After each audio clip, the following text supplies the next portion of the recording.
Me dijeron de pequeño, ¿dónde vas que tú no puedes?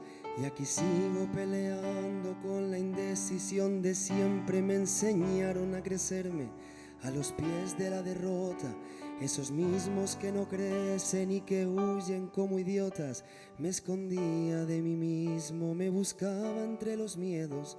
Me encontraron mucho antes de encontrarme yo primero. Hay un barco a la deriva, en las dudas que me asaltan, seguiré su travesía entonando las palabras. Y quiéreme como te quiero, es decir, más que a mí mismo. Pero quiérete primero y será fuerte el idilio. No me busques en la luna ni en el espacio infinito, que volando a ras de suelo me encontrarás aquí mismo.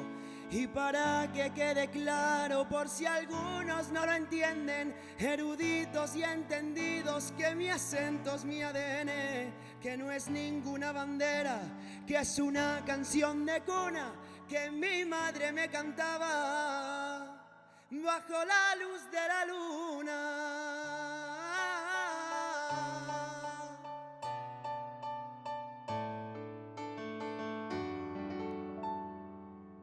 Me dijeron de pequeño, ¿dónde vas que tú no puedes?